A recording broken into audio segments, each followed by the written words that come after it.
2 crossovers have been announced and a newish game mode. Stick around for today's episode to find out more information.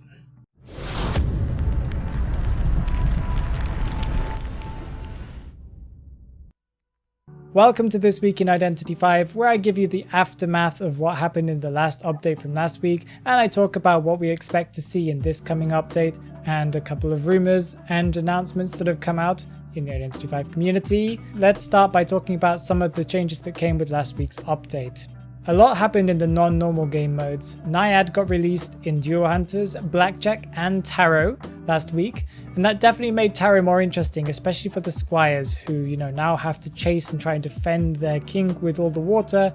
It kind of is annoying for them, and they do get some moisture when they're trying to follow behind the hunter. Duo Hunters has also received 2 new updates. The first is that Eversleeping Town was added to the normal game mode, and they also have replaced Eversleeping Town in customs. I'm not sure what they've replaced it for, if it's now the map that you will see in a quick match or if it will be something else, but for the moment they've changed it.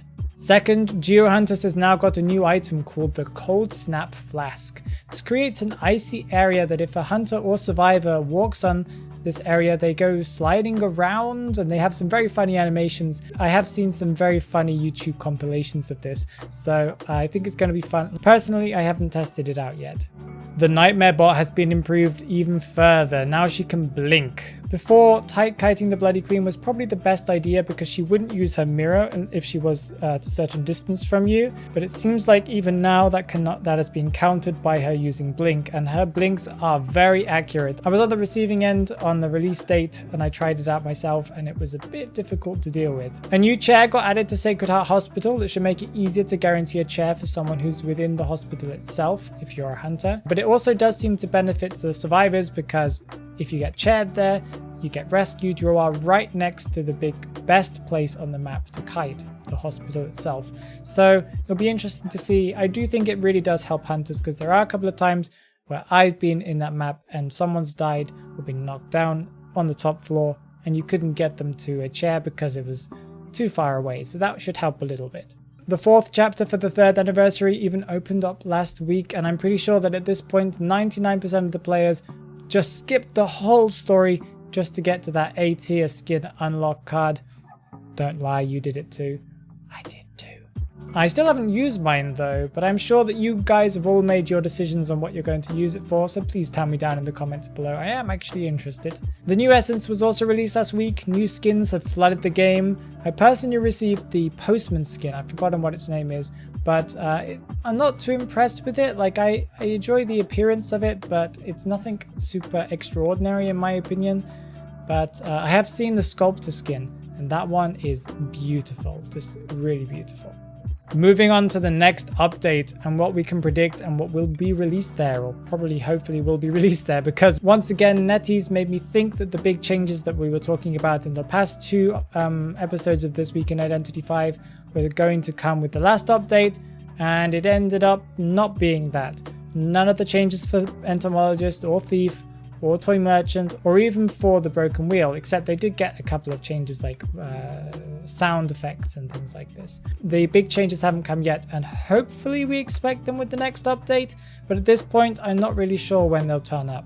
They are definitely confirmed though, or at least they're still maybe they're still in the test server and being tested properly. I'm not 100% sure, but I haven't heard anything this week about it, so I would assume that they have finalized it and are implementing it into the game this week. The Wu Chang skin also I was expecting to come out last week, but I'm 99% sure it's supposed to come out with this week's update, but again, NetEase will do whatever NetEase does, but they have been announcing it on their social media pages, so I am assuming that it will come out this Wednesday, Thursday. This next update is also the end of the sale of the Acrobat A skin and its emote, so make sure that you get it now because it will be going and it's possibly forever, so I don't know. Apart from the changes that we've discussed in the previous episodes of This Week in Identity 5, there aren't that many other changes that are new. So we're moving on to some news and some rumors, and we have quite a lot of important rumors that have come out and announcements exactly from Identity 5 themselves. Identity 5 has announced 2 crossovers, one of them new and the other one is a second part to one that we've already had.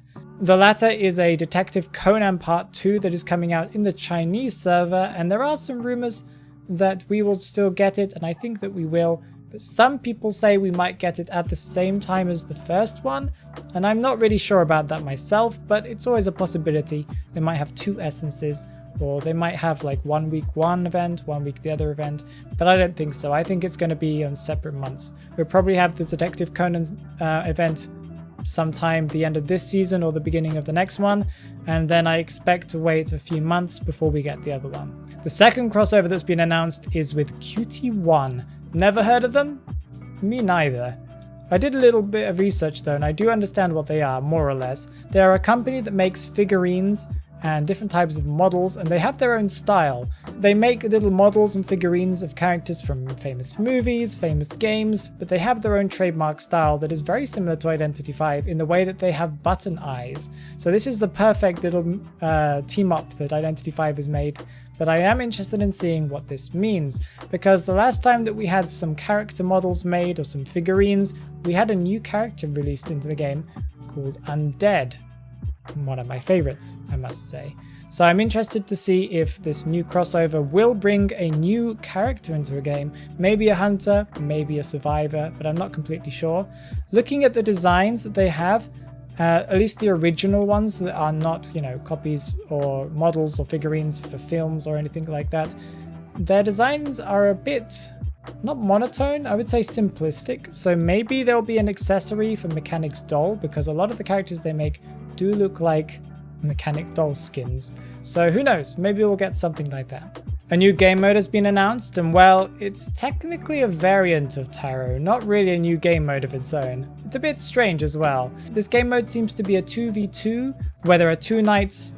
Both knights have to go and hunt the opposite team's king, and it's a bit interesting because if you get knocked down as a king, I think you're out, because they just carry you to a chair and then you're out.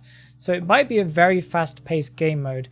Apart from that, it does seem to have the very similar rules to Tarot, but they have introduced a new thing called the Crystal Ball that will enhance the abilities of whoever spends a couple of seconds using the Crystal Ball. There are little tables all around the map with a giant crystal ball on top, and after using it, your abilities will be enhanced in weird ways. I've seen a couple of examples. For example, Lucino can do an extra jump. The Ripper can shoot 3 foggy blades. I believe that most characters who have some type of ranged attack, for example like violinists, note shooting, will shoot 3 instead of 1. So this is interesting, and I think that survivors get the same effects, or at least their items get the same effects. So that should be very interesting to see.